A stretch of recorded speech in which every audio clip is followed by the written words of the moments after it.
देश को भावनात्मक भाषण नहीं, ठोस रणनीति चाहिए। राष्ट्रवाद का दिखावा नहीं, राष्ट्रीय सुरक्षा का ठोस ढांचा चाहिए। मुझे दहशतगर्दों से रंज है, पर तेरी रहबरी पे भी सवाल है। कहीं न सबको समंदर बहा के ले जाए। ये खेल खत्म करो कश्तियां बदलने का, सियाह रात नहीं लेती नाम ढलने का। यही तो वक्त था सूरज तेरे निकलने का।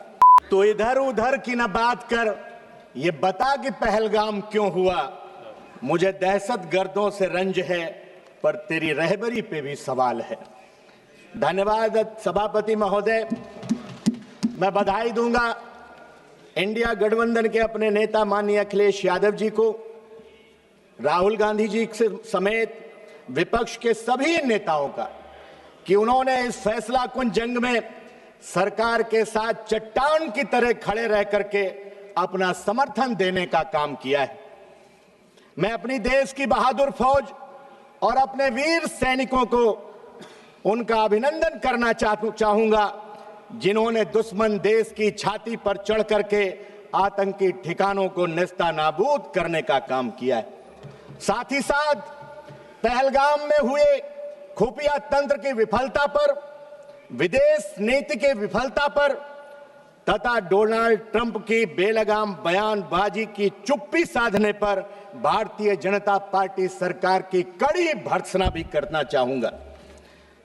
सभापति जी, पहलगाम में जो दुखद घटना हुई वो देश के माथे पर कलंक का टीका है।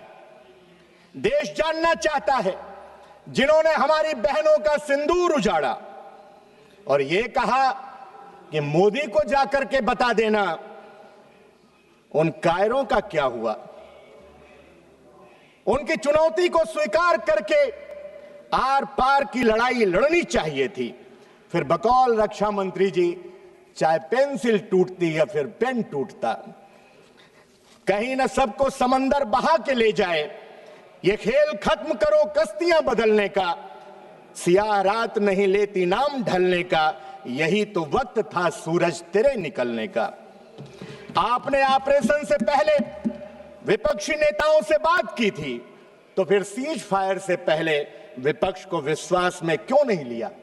आगाज अच्छा था, पर अंजाम समर्पण वाला था। कोई कह रहा था कि अभी तो इधर से कोई लंबी लंबी फेंक रहा था कि एक फोन पर रूस और यूक्रेन का युद्ध विराम हो गया, लेकिन हमें क्या पता था कि 7 समंदर पार कोई हमसे भी लंबी लंबी फेंकने वाला बैठा है, जो ये कह रहा है कि हमने एक फोन करके भारत और पाक के युद्ध को रुकवाने का काम कर दिया। रक्षा मंत्री जी कह रहे थे कि शेर और मेढक से कहीं लड़ाई होती है, और मेढक से लड़ने में अगर पसीना आ गया तो सोचिए जो पीछे से लड़ रहे थे उनसे अगर सामने से लड़ना होगा तो क्या होगा। मैं इस मौके पर श्रद्धेय नेताजी आदरणीय मुलायम सिंह यादव जी के उन शब्दों को याद करते हुए कि अगर युद्ध होगा तो दुश्मन की जमीन पर होगा, अगर इस लाइन से भारतीय जनता पार्टी की सरकार ने प्रेरणा ली होती तो इतनी फजीहत शायद न हुई होती। सभापति महोदय, सरकार की विदेश नीति घोषणाओं भाषणों तक सीमित रह गई है। पाकिस्तान और चीन की बढ़ती नजदीकी को आपने नजरअंदाज किया। माननीय सभापति महोदय, ये समय है कि सरकार आत्ममंथन करे। विपक्ष कोई दुश्मन नहीं है, बल्कि लोकतंत्र का अभिन्न स्तंभ है। हम इस सरकार से जवाब चाहते हैं। क्या खुफिया एजेंसियों की जवाबदेही तय की गई? क्या डोनाल्ड ट्रंप की टिप्पणी पर कोई आधिकारिक विरोध दर्ज किया गया? क्या भविष्य में ऐसे हमलों से निपटने के लिए कोई नया रोड मैप तैयार किया गया है?